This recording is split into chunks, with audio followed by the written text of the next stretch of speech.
నాకన్నా ముందు గత ప్రభుత్వాన్ని చూశారు. నాకన్నా ముందు చూసిన గత ప్రభుత్వంలో పరిపాలన చేసిన చంద్రబాబు నాయుడు గారి పరిపాలన ఒక్కసారి గుర్తుకు తెచ్చుకోమని అడుగుతా ఉన్నా. ఈరోజు ఇన్ని మార్పులు మీ బిడ్డ జగన్ చేయగలుగుతా ఉన్నాడు, మీ అన్న జగన్ చేయగలుగుతా ఉన్నాడు, మీ తమ్ముడు జగన్ చేయగలుగుతా ఉన్నాడు, మీ జగన్ చేయగలుగుతా ఉన్నాడు. మరి ఇలాంటి మార్పులు ఏనాడు కూడా గతంలో ఎందుకు జరగలేదు అని ఆలోచన చేయమని అడుగుతా ఉన్నా. ఏనాడు కూడా ఇలాంటి మార్పులు చేయాలి అని చెప్పి మనసు కూడా రాని ఒక ఆయన పరిపాలనను మనం చూసాం. ఆ మనిషి, ఆ పెద్ద మనిషి 3 సార్లు ఆయన ముఖ్యమంత్రిగా పనిచేశాడు. 14 సంవత్సరాలు ఆయన ముఖ్యమంత్రిగా పనిచేశాడు. కానీ ప్రజలకు మంచి చేయాలి అని చెప్పి ఆ అధికారాన్ని ఉపయోగించలేదు. ఆ అధికారాన్ని కేవలం తన అవినీతి కోసం మాత్రమే ఉపయోగించాడు. ఆ అధికారం ద్వారా వచ్చిన అవినీతితో వాటాదారులైన దుష్ట చతుష్టయానికి బిస్కెట్లు వేసినట్టుగా వాళ్లకు పంచాడు. జన్మభూమి కమిటీలతో మొదలెడితే ఏకంగా ఓ ఈనాడు, ఓ ఆంధ్రజ్యోతి, ఓ టీవీ5, ఓ చంద్రబాబు నాయుడు, వీళ్ళందరికీ తోడు ఒక దత్తపుత్రుడు.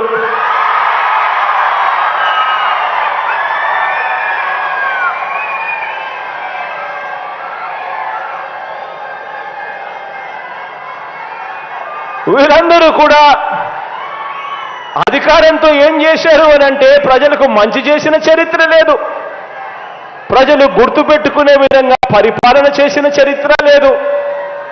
ఆ అధికారంతో కేవలం దోచుకోవడం, దోచుకున్నది పంచుకోవడం మాత్రమే జరిగాయి అని చెప్పి ఆలోచన చేయమని కోరుతా ఉన్నాను మీ అందరితో కూడా. మీ బిడ్డ ప్రభుత్వంలో ఈ 55 నెలలుగా మీ బిడ్డ ఎలా చేయగలిగాడు?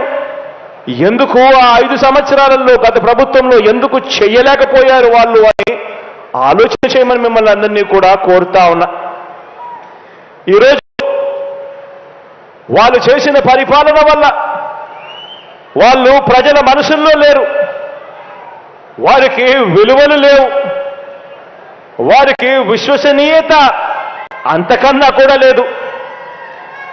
వాళ్ళ దృష్టిలో అధికారం అన్నది కేవలం ప్రజలకు మంచి చేయడం కోసం కాదు, వాళ్ళు బాగుపడడం కోసం మాత్రమే అధికారం.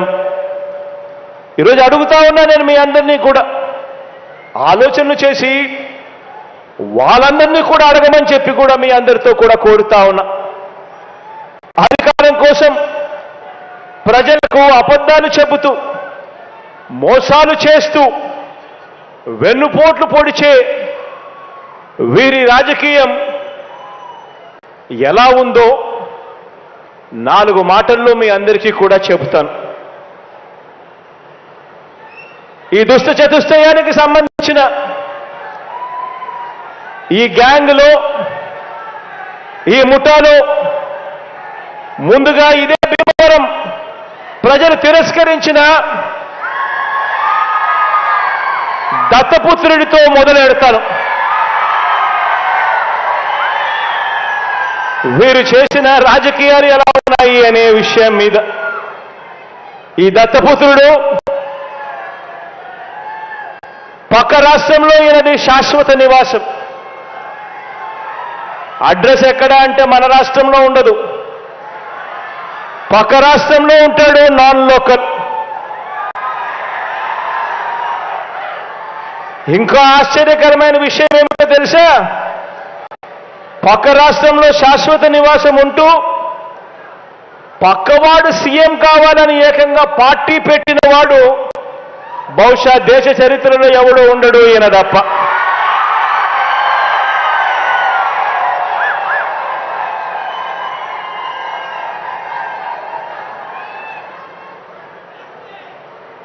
ఈ మనిషి బాబు ముఖ్యమంత్రి అయితే చాలు,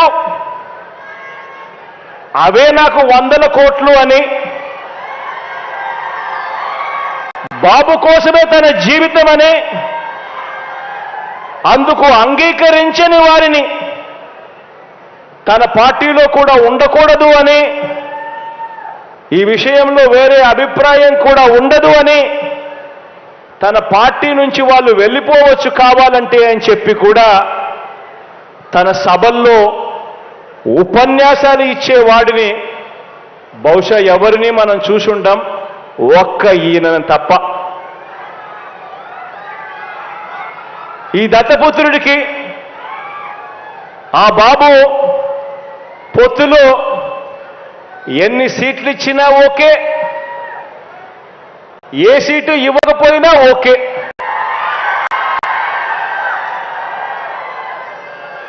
చిత్తం ప్రభు అనే త్యాగాల త్యాగరాజుని మాత్రం ఇప్పుడే ఈ దత్తపుత్రుల్లో మాత్రమే చూస్తాం. ఎవరైనా ప్రజల కోసం త్యాగాలు చేసేవాడిని చూశాం కానీ ఏకంగా ప్యాకేజీల కోసం త్యాగం చేసేవాడిని మాత్రం బహుశా ఎప్పుడు చూసుండం.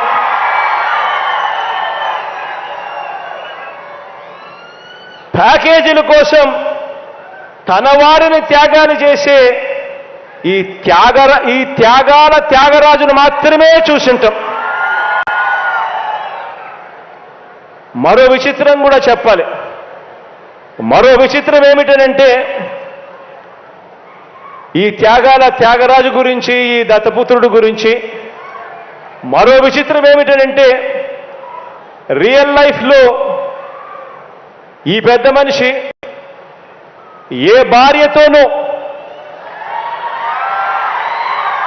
ముచ్చటగా కనీసం 3-4 సంవత్సరాలైనా కూడా కాపురం చేసి ఉండడు.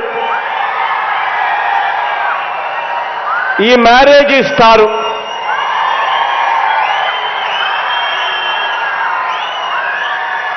ఆడవాళ్ళను కేవలం ఆట వస్తువులుగా మాత్రమే చూస్తూ పెళ్లి అనే ఒక పవిత్ర వ్యవస్థను, పెళ్లి అనే ఒక పవిత్ర సాంప్రదాయాన్ని మంటగలుపుతూ 4 ఏళ్లకోసారి పెళ్లి చేసుకోవడం, మళ్ళీ విడాకులు ఇచ్చేసేయడం, మళ్ళీ పెళ్లి చేసుకోవడం, మళ్ళీ విడాకులు ఇచ్చేసేయడం. ఏకంగా కార్లను మార్చినట్టుగా భార్యలను మారుస్తా ఉన్న ఈ పెద్ద మనిషి 3 సంవత్సరాలకు 4 సంవత్సరాలకు భార్యలను మారుస్తా ఉన్న ఈ పెద్ద మనిషి ఇప్పటికే 3 భార్యలు అయిపోయారు అని అంటే ఆలోచన చేయమని అడుగుతా ఉన్నా. ఈరోజు మనమంతా ఉన్నాం. నాకైతే 2 ఆడపిల్లలు ఉన్నారు. మనమంతా కూడా ఆలోచన చేయాలి. మనకు చెల్లెళ్ళు ఉన్నారు, మన ఇళ్లలో ఆడబిడ్డలు ఉన్నారు. ఇలాంటి వాళ్ళు నాయకులు అవుతే, ఇలాంటి వాళ్ళు ముఖ్యమంత్రులు, ఎమ్మెల్యేలు అవుతే, ఇలాంటి వాళ్ళను ఇన్స్పిరేషన్గా తీసుకొని 4 ఏళ్లకు ఒకసారి 3 ఏళ్లకు ఒకసారి ఇదే మాదిరిగా ప్రతి ఒక్కరూ కూడా చేయడం మొదలు పెడితే నిజంగా మన ఆడబిడ్డల పరిస్థితి ఏమిటి, మన చెల్లెళ్ళ పరిస్థితి ఏమిటి, మన ఆడబిడ్డల పరిస్థితి ఏమిటి?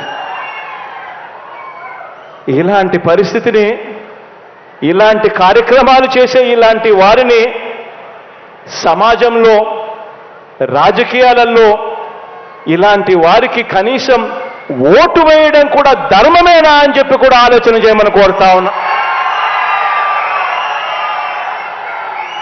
ఆలోచన చేయమని అడుగుతా ఉన్నా. ఇలాంటి ఆయనేమో ఏ భార్యతోనూ కనీసం 3-4 సంవత్సరాలైనా కూడా కాపురం చేయలేడు. కానీ పొలిటికల్ లైఫ్లో మాత్రం చంద్రబాబు నాయుడుతో మాత్రం తన వివాహ బంధం కనీసం 10-15 సంవత్సరాలైనా ఉండాల్సిందే అని చెప్పి ఏకంగా తన క్యాడర్కు చెప్తా ఉన్నాడు. తన క్యాడర్కి ఇదే మాటలు చెప్తా ఉన్నాడు. చంద్రబాబు నాయుడుతో వివాహ బంధం కనీసం 10-15 సంవత్సరాలైనా ఉండాలి అని చెప్పి. నేను అడుగుతా ఉన్నా, ఆలోచన చేయమని అడుగుతా ఉన్నా మిమ్మల్ని అందరినీ కూడా. నేను అడిగేది ఒకటే, రెండు విషయాలు కనుక కలిస్తే అమృతం తయారవుతుందా అని చెప్పి ఆలోచన చేయమని అడుగుతా ఉన్నా. నలుగురు వంచకులు కలిస్తే మంది పెరుగుతారు కానీ ప్రజలకు చేసే మంచి పెరుగుతుందా అని చెప్పి నేను అడుగుతా ఉన్నా. ఆలోచన చేయమని చెప్పి నేను మిమ్మల్ని అందరినీ కూడా కోరుతా ఉన్నాను. ఒకరేమో పిల్లనిచ్చిన మామ, ఒకరైతే పిల్లనిచ్చిన మామ, సాక్షాత్తు కూతుర్నిచ్చిన మామ ఎన్టీ రామారావునే వెన్నుపోటు పొడిచిన క్యారెక్టర్ ఒకరిది.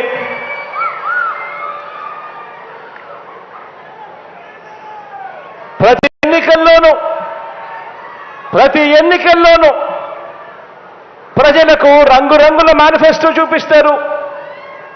ప్రతి ఎన్నికల్లోనూ ఆ తర్వాత ఎన్నికలు అయిపోయిన తర్వాత ప్రజలను మోసం చేస్తా ఉన్నారు.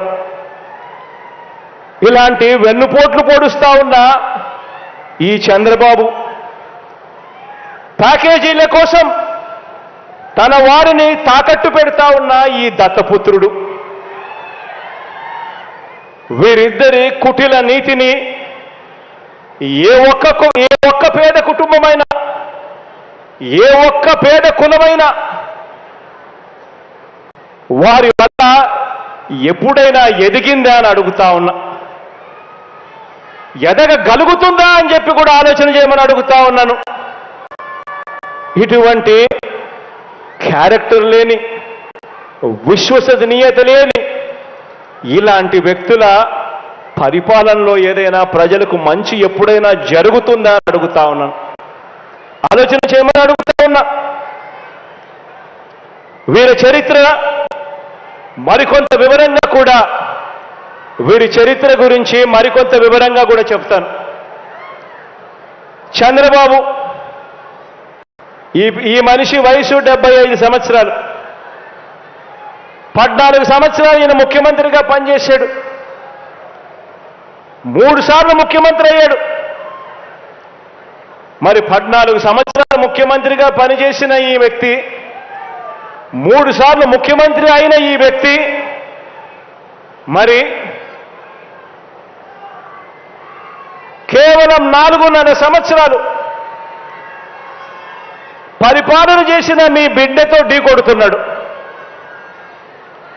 మరి మీ బిడ్డతో కేవలం 4.5 సంవత్సరాలు పరిపాలన చేసిన మీ బిడ్డతో 14 సంవత్సరాలు పరిపాలన చేశాడు ముఖ్యమంత్రిగా. 3 పర్యాయాలు ముఖ్యమంత్రి అయ్యాడు. మళ్ళా అలాంటి వాడు ఢీ కొడుతూ ఉన్నప్పుడు ఆ మనిషి నోట్లో నుంచి ఏం చెప్పాలి? ఆలోచన చేయమని అడుగుతా ఉన్నా.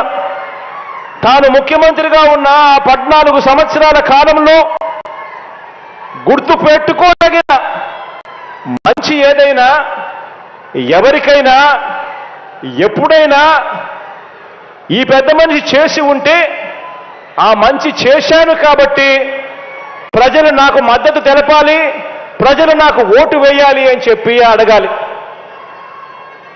లేదా మన అమ్మఒడి, మీ బిడ్డ హయాంలో అమలవుతా ఉన్న అమ్మఒడి కంటే మెరుగైన పథకము తాను అమలు చేసి ఉంటే, నా 14 సంవత్సరాల కాలంలో అమ్మఒడి కంటే కూడా మెరుగైన పథకం నేను అమలు చేశాను అని చెప్పి ఓటు అడగాలి. లేదా మన పొదుపు సంఘాల అక్క చెల్లెమ్మల కోసం మీ బిడ్డ హయాంలో అమలవుతా ఉన్న వైఎస్ఆర్ ఆసరా కంటే ఇంకా మెరుగైన స్కీమ్, ఇంకా మెరుగైన కార్యక్రమం తాను ఒకవేళ అమలు చేసి ఉంటే ఆ ఫలానది నేను అమలు చేశాను అని చెప్పి ఓటు అడగాలి. లేదా మీ బిడ్డ హయాంలో వైఎస్ఆర్ చేయూత కంటే ఇంకా మెరుగైన స్కీమ్ ఏదైనా తాను చేసి ఉంటే ఆ ఫలానిది నేను చేశాను అని చెప్పి ఓటు అడగాలి. లేదా మీ బిడ్డ హయాంలో మాదిరిగా ఏకంగా 31 లక్షల ఇంటి స్థలాలు నా అక్క చెల్లెమ్మల పేరుతో రిజిస్ట్రేషన్ చేసి ఇచ్చాం మీ బిడ్డ హయాంలో. అందులో కడతా ఉన్న ఇల్లు అక్షరాల మరో 22 లక్షల ఇల్లులు కడతా ఉన్నాం. ఇంతకన్నా ఇంకా మెరుగైన కార్యక్రమం ఆయన ముఖ్యమంత్రిగా ఉన్నప్పుడు 14 సంవత్సరాలు ముఖ్యమంత్రిగా ఉన్నప్పుడు 3 సార్లు ముఖ్యమంత్రి అయ్యుండి కూడా తాను చేశాను, ఇంతకన్నా మెరుగైన కార్యక్రమం చేశాను అని చెప్పి ఓట్లు అడగాలి. లేదా మీ బిడ్డ హయాంలో ఇవాళ అమలవుతా ఉన్న డీబీటీ కార్యక్రమం నేరుగా మీ బిడ్డ బటన్ నొక్కుతా ఉన్నాడు. నేరుగా 2,45,000 కోట్ల రూపాయలు నేరుగా నా అక్క చెల్లెమ్మల బ్యాంకు ఖాతాల్లోకి పోతా ఉంది. ఎక్కడ లంచాలు లేవు, ఎక్కడ వివక్ష లేదు. నేరుగా నీ బిడ్డ బటన్ నొక్కుతా ఉన్నాడు. అక్క చెల్లెమ్మల కుటుంబాల బ్యాంకు ఖాతాల్లోకి ఏకంగా 2,45,000 కోట్ల రూపాయలు పంపించాం ఈ 55 నెలల కాలంలో. ఇలా తాను కూడా 14 సంవత్సరాలు ముఖ్యమంత్రిగా ఉంటూ తాను ఎన్ని బటన్లు నొక్కానని చెప్పి, ఎంత డబ్బులు ప్రజలకు ఇచ్చానని చెప్పి ఈ బాబు ఏ గ్రామంలో అయినా రచ్చబండ దగ్గర నిలబడి తాను చెప్పగలడా అని అడుగుతా ఉన్నా. ప్రజల బ్యాంక్ స్టేట్మెంట్ చూపిస్తూ దాన్ని సాక్షిగా పెడుతూ 2014 నుంచి 2019 ఆ 5 సంవత్సరాల కాలంలో తన ప్రభుత్వం ఏమిచ్చిందో, మనందరి ప్రభుత్వం ఏమిచ్చిందో పోల్చి చూపించి ఓటు అడగగలడా? ఆలోచన చేయమని చెప్పి అడుగుతా ఉన్నా మిమ్మల్ని అందరినీ కూడా. కుప్పంలో అయినా సరే, ఏ ఇంట్లో అయినా సరే తాను వచ్చి ఛాలెంజ్ స్వీకరించి ఓటు అడగగలడా అని అడుగుతా ఉన్నా. చంద్రబాబు అడగలేడు. కారణం ఏమిటో తెలుసా? ఎవరికి కూడా తాను 14 ఏళ్ళు ముఖ్యమంత్రిగా ఉండి కూడా ఎవరికి కూడా తాను మంచి చేసిన చరిత్ర లేనే లేదు కాబట్టి అడగలేడు. ఇలాంటి వ్యక్తి ఈ మధ్య ఏదో పాదయాత్ర ముగింపు సభాట, మీరందరూ కూడా వినే ఉంటారు, చూసే ఉంటారు. ఈ మధ్య ఏదో పాదయాత్ర ముగింపు సభాట, అందులో చంద్రబాబు మాట్లాడాడు. నేను ఒకటే అడుగుతా ఉన్నా, ఇదే పెద్ద మనిషి చంద్రబాబు నాయుడిని అడుగుతా ఉన్నాను, మీ అందరినీ కూడా ఆలోచన చేయమని కోరుతూ అడుగుతా ఉన్నా. కుప్పం నుంచి ఇచ్చాపురం వరకు మీ ఇష్టం, ఏ గ్రామాన్నైనా తీసుకోండి. ఆ గ్రామ సచివాలయం ఎవరు పెట్టారు అనంటే గుర్తుకొచ్చేది మీ జగన్.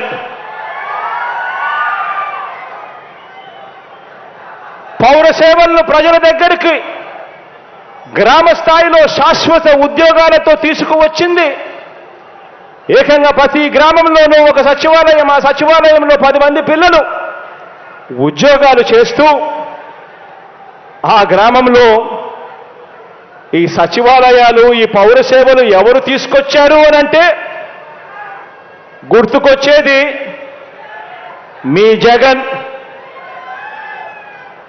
ఏ గ్రామమైనా తీసుకోండి, ఆ గ్రామంలో ప్రతి 50 ఇళ్లకు ఒక వాలంటీర్ వ్యవస్థ, ప్రతి 50 ఇళ్లకు 70 ఇళ్లకు ఒక వాలంటీర్ వ్యవస్థ. ఆ వాలంటీర్ వ్యవస్థతో పెన్షన్ పెంచి మరి 1వ తారీఖునే ఇంటికి వచ్చి, అది 1వ తారీఖున సెలవు దినమైనా సరే, ఆదివారమైనా సరే, ఆ 1వ తారీఖున ఇంటికి వచ్చి చిక్కటి చిరునవ్వుతో గుడ్ మార్నింగ్ చెబుతూ పెన్షన్ చేతిలో పెడతా ఉన్నది. ఆ పెట్టేది ఎవరు అని అంటే గుర్తుకొచ్చేది మీ జగన్. రైతన్నను చేయి పట్టుకుని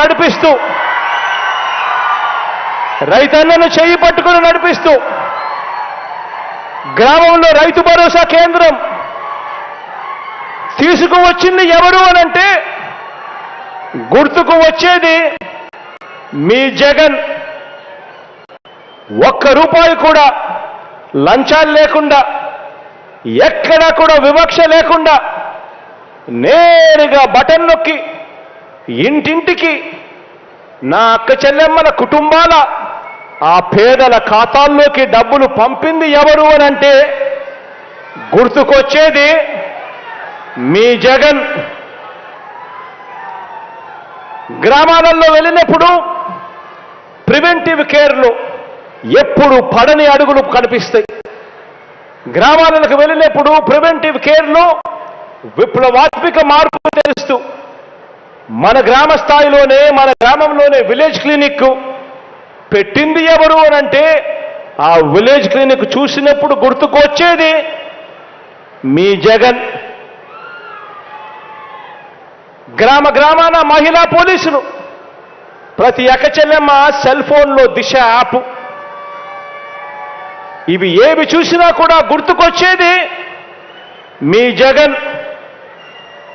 ఆరోగ్య సురక్ష ద్వారా, ఆరోగ్య ఆసరా ద్వారా ఇంటింటా ప్రతి ఒక్కరికి కూడా ఆరోగ్యాన్ని పట్టించుకున్న వ్యక్తి ఎవరు అనంటే గుర్తుకొచ్చేది మీ జగన్.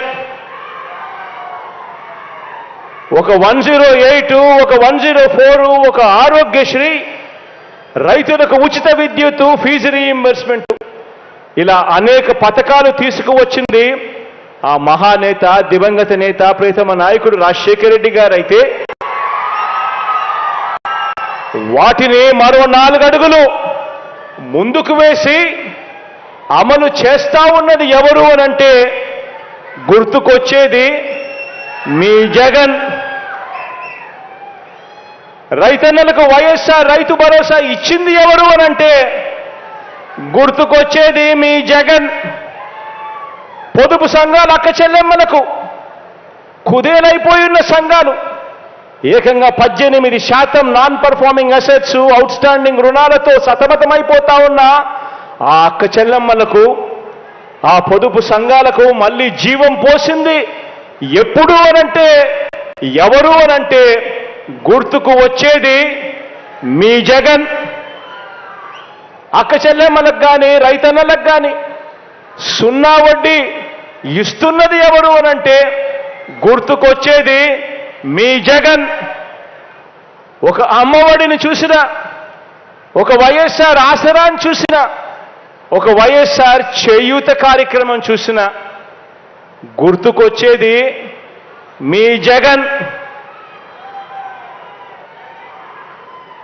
అసైన్డ్ భూముల మీద 22A, 22A, 22A భూముల మీద ఏకంగా 35 లక్షల ఎకరాల మీద శాశ్వత హక్కులు ఇచ్చింది ఎవరు అనంటే గుర్తుకొచ్చేది మీ జగన్. గ్రామాలలో గవర్నమెంట్ బడైనా సరే, గ్రామాలలో ప్రభుత్వ ఆసుపత్రి అయినా సరే మారటానికి నాడు నేడు చేస్తా ఉన్నది ఎవరు అనంటే గుర్తుకొచ్చేది మీ జగన్. గవర్నమెంట్ బడులలో ఇంగ్లీష్ మీడియం అంటే, గవర్నమెంట్ బడులలో ఇంగ్లీష్ మీడియం అంటే గుర్తుకొచ్చేది మీ జగన్. గవర్నమెంట్ బడులలో డిజిటల్ బోధన, IFPలు, పిల్లలకు ట్యాబులు వచ్చాయంటే కారణం మీ జగన్. బాబు కంటే 3 రెట్లు పెన్షన్ పెంచింది ఎవరు అనంటే గుర్తుకొచ్చేది మీ జగన్. శాశ్వత బీసీ కమిషన్ ఏర్పాటు చేసింది ఎవరు అనంటే గుర్తుకొచ్చేది మీ జగన్. SC, ST, BC మైనారిటీలకు నామినేటెడ్ పోస్టుల్లో, నామినేటెడ్ కాంట్రాక్టులలో ఏకంగా 50% చట్టం చేసి రిజర్వేషన్ కల్పించింది ఎవరు అంటే గుర్తుకొచ్చేది మీ జగన్. ఏకంగా 2,45,000 కోట్ల రూపాయలు బటన్ నొక్కి ప్రతి అక్క చెల్లెమ్మ కుటుంబాల ఖాతాల్లోకి పంపించింది ఎవరు అంటే గుర్తుకొచ్చేది మీ జగన్. ఇందులో 75% నా ఎస్సీ, ఎస్టీ, బీసీ, మైనారిటీ పేదలకు చేరింది అనంటే గుర్తుకొచ్చేది మీ జగన్. ఈరోజు మత్స్యకార భరోసా అన్నా, నేతన్న నేస్తమన్నా, వాహన మిత్ర అన్నా, తోడు అన్నా, చేదోడు అన్నా గుర్తుకు వచ్చేది ఎవరు అనంటే మీ జగన్. ఆలోచన చేయమని అడుగుతా ఉన్నా. స్వతంత్రం వచ్చిన నాటి నుంచి 75 సంవత్సరాల కాలం మనందరి ప్రభుత్వం అధికారంలోకి రాకమునుపు మన రాష్ట్రంలో ఎన్ని మెడికల్ కాలేజీలు ఉన్నాయి గవర్నమెంట్లో అనంటే కనిపించేటివి 11. మీ బిడ్డ హయాంలో ఈరోజు కడతా ఉన్నవి మరో 17. స్వతంత్రం వచ్చినప్పటి నుంచి మన రాష్ట్రంలో ఉన్న పోర్టులు 4 లొకేషన్లలో 6 పోర్టులుంటే మీ బిడ్డ హయాంలో ఈరోజు కడతా ఉన్నవి మరో 4 పోర్టులు, కడతా ఉన్నవి మరో 10 ఫిషింగ్ హార్బర్లు. ఇదంతా కూడా కేవలం ఈ 4.5 సంవత్సరాల కాలంలో మాత్రమే జరిగింది అన్నది ఆలోచన చేయమని చెప్పి మిమ్మల్ని అందరినీ కూడా కోరుతా ఉన్నా. గతంలో కూడా పాలనలు చూశారు. ఇంతకుముందు నేను చెప్పినట్టుగా 14 ఏళ్ళు ముఖ్యమంత్రిగా పరిపాలన చేసిన పాలన చూశారు. 3 సార్లు ముఖ్యమంత్రిగా ఆయన పాలన చూశారు. మీ బిడ్డ 4.5 సంవత్సరాల పరిపాలన మాత్రమే చూశారు. కానీ నేను చెప్పినటివి ఇవన్నీ కూడా కుప్పం నుంచి ఇచ్చాపురం వరకు మీ ఇష్టం, ఏ గ్రామాన్నైనా తీసుకున్నా కూడా ఈరోజు మీ బిడ్డ పరిపాలనలో తేడా, మార్పు ప్రస్ఫుటంగా కనిపిస్తా ఉంది అని చెప్పడానికి గర్వపడతా ఉన్నా. ఈరోజు దేవుడి దయతో మీ అందరి చల్లని దీవెనలతో నిజాయితీగా విద్య మీద కానీ, వైద్యం మీద కానీ, వ్యవసాయం మీద కానీ, మహిళా సాధికారత మీద కానీ, సామాజిక న్యాయం మీద కానీ, పరిపాలనా సంస్కరణల మీద కానీ ప్రతి రంగంలోనూ కూడా ఈరోజు విప్లవాత్మక అడుగులు ఈరోజు రాష్ట్రంలో పడతా ఉన్నాయి. గతంలో ఎప్పుడు కూడా జరగని విధంగా, ఎప్పుడు చూడని విధంగా ఈరోజు అడుగులు పడతా ఉన్నాయి. ఇవన్నీ కూడా చేయని బాబును సమర్థించే వారికి ఆలోచన చేయమని అడుగుతా ఉన్నా. ఇది చాలా చాలా ఇంపార్టెంట్. ఇవన్నీ కూడా చేయని బాబును సమర్థించే వారికి ఇవన్నీ చూస్తే నిజంగా ఎంత కడుపు మండుతుంది. ఎన్ని జలసిల్ మాత్రలు ఇస్తే ఆ కడుపు మంట తగ్గుతుంది. ఆలోచన చేయమని అడుగుతా ఉన్నా. అందుకే వారు బాబు అనే చిన్న గీతను పెద్దది చేయలేరు కాబట్టి మనం చేసిన అభివృద్ధి, సంక్షేమం అనే పెద్ద గీతను చెరిపేందుకు ఈరోజు ప్రయత్నిస్తూ ఉన్నారు. వారి లక్ష్యం ఏమిటి అనంటే బాబు చేయని అభివృద్ధిని ప్రజలకు గుర్తు ఉండకూడదు. అదేవిధంగా జగన్ ఇంటింటికి చేసిన మంచిని ప్రజలు మర్చిపోవాలి. ఇందుకోసమే ఈరోజు ఈ దిక్కుమాలిన రాతలు, ఈరోజు ఇందుకే దిక్కుమాలిన కథలు, ఈరోజు దిక్కుమాలిన కథనాలు ఉద్యోగాలను సైతం, ఉద్యోగస్తులను సైతం రెచ్చగొట్టే కార్యక్రమాలు, రౌండ్ టేబుళ్ళు, రకరకాల పార్టీలు, రకరకాల వ్యక్తుల రంగ ప్రవేశాలు, కుట్రలు, కుతంత్రాలు ఇవన్నీ కూడా జరుగుతూ ఉన్నాయి. ఈరోజు తోడేళ్ళందరూ కూడా ఏకమై ఒక్క మీ జగన్ మీద, మీ బిడ్డ మీద ఇంతమంది ఏకమై ఈరోజు యుద్ధం చేస్తా ఉన్నారు. ఆలోచన చేయమని అడుగుతా ఉన్నా. ఈరోజు చంద్రబాబుకి కానీ దత్తపుత్రుడికి కానీ వీళ్ళెవ్వరికీ కూడా ఒంటరిగా పోటీ చేసే సత్తా వీళ్ళిద్దరిలో ఎవరికీ లేదు. కారణం, ప్రజలకు మంచి చేసిన చరిత్ర వీరికి లేదు కాబట్టి వీళ్లకు అన్ని చోట్ల పోటీ చేసే సత్తా లేదు. ఈరోజు అందుకే వీళ్ళందరూ కూడా నమ్ముకున్నది ఏమిటి అనంటే వంచనను, మోసాన్ని ఈరోజు వీళ్ళందరూ నమ్ముకుంటా ఉన్నారు. ఈరోజు అమలు చేసిన మంచి కానీ, అమలు చేసిన మంచి స్కీములు కానీ ఇవేవి లేవు కాబట్టి ఏకంగా మోసాలకు ఈరోజు మేనిఫెస్టో అట, ఇద్దరు కలిసిస్తారట, రంగురంగుల వలలతో ఈరోజు ప్రజలను మోసం చేసేందుకు వస్తా ఉన్నారు. అన్ని వర్గాలను వంచిన ఈ బాబు ఇప్పుడు కొత్తగా మరికొన్ని వాగ్దానాలతో వస్తా ఉన్నాడు. మొన్ననే 6 గ్యారంటీలు అన్నాడు. అందరితో కూడా సరిపోదు, జగన్ను ఢీకొట్టలేము అని వాళ్ళంతటి వాళ్ళే ఆలోచన చేసుకొని ఈసారి ఉమ్మడి మేనిఫెస్టో అని చెప్పి మళ్ళీ ప్రజలను మోసం చేసేందుకు బయలుదేరారు. ప్రతి ఇంటికి కేజీ బంగారం ఇస్తారట, ప్రతి ఇంటికి ఒక బెంజ్ కారు కొనిస్తారట. ఆలోచన చేయమని అడుగుతా ఉన్నా. ఇలాంటి వారిని నమ్మచ్చా అని చెప్పి ఆలోచన చేయమని కోరుతా ఉన్నా. ఇలాంటి వారి బుద్ధిని చూసినప్పుడు, ఇలాంటి ఆలోచనలు చూసినప్పుడు వేమన రాసిన ఒక పద్యం గుర్తుకొస్తుంది. చెప్పమంటారా? ఎలుక తోలు తెచ్చి ఏడాది ఉతికినా కూడా నలుపు నలుపే గాని తెలుపు కాదు.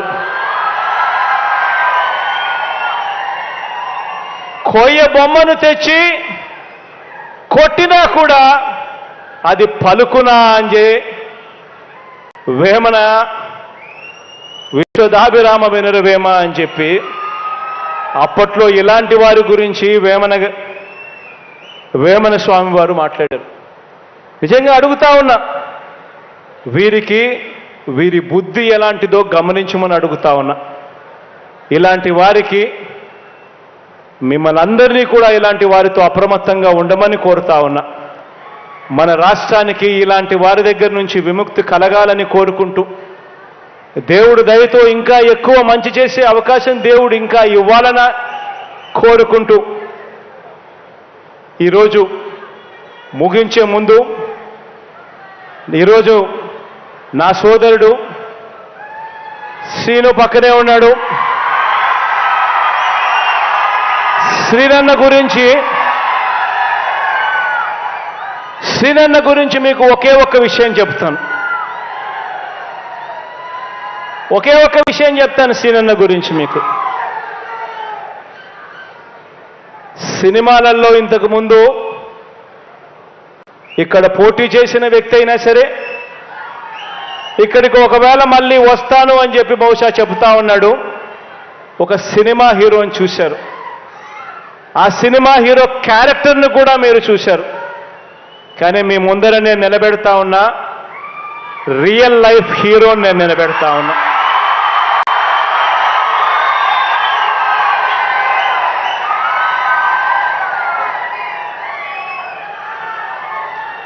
నిజంగా మంచి చేయడం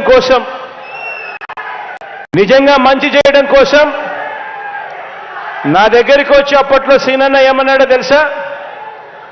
నాకు మంత్రి పదవి ఇవ్వకపోయినా పర్వాలేదు, భీమవరం జిల్లా హెడ్ క్వార్టర్స్ చేస్తే చాలు అన్నాడు.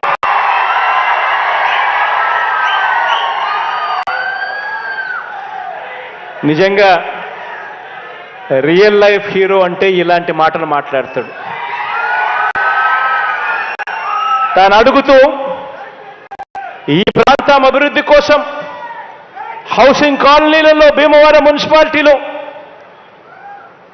తాను హౌసింగ్ కాలనీలో లెవెలింగ్ వర్కుల కోసం తాను అడిగాడు. 39 కోట్ల రూపాయలు ఖర్చు అయ్యే ఈ లెవెలింగ్ వర్కులకు శాంక్షన్ చేస్తా ఉన్నామని చెప్పి ఈ సందర్భంగా తెలియజేస్తా ఉన్నా. సిమిలర్గా అదే మాదిరిగా రోడ్డు వర్క్స్ కోసం అడిగాడు. భీమవరం మున్సిపాలిటీ, భీమవరం రూరల్, వీరవసరం మండలంలో 5.5 కోట్లకు సంబంధించి అడిగాడు. అది శాంక్షన్ చేస్తా ఉన్నాము. యనమదూరు డ్రైన్ దగ్గర భీమవరం టౌన్లో ఫుట్పాత్ బ్రిడ్జ్ కావాలని అడిగాడు. దానికోసం 5.80 కోటి కావాలన్నాడు. అది శాంక్షన్ చేస్తా ఉన్నాము. Construction of major bridge at Gonteru dam అని అడిగాడు. దీన్ని కూడా 12 కోట్ల రూపాయలతో శాంక్షన్ చేస్తా ఉన్నామని చెప్తా ఉన్నాను. Reconstruction of bridge Bhimavaram Narsapuram road దగ్గర తొక్కడు డ్రైన్ల దగ్గర అని అడిగాడు. దీనికి 2 కోట్ల రూపాయలు ఖర్చు అవుతుందని అడిగాడు. దీన్ని కూడా శాంక్షన్ చేస్తా ఉన్నాను అని చెప్పి కూడా ఈ సందర్భంగా తెలియజేస్తా ఉన్నాను.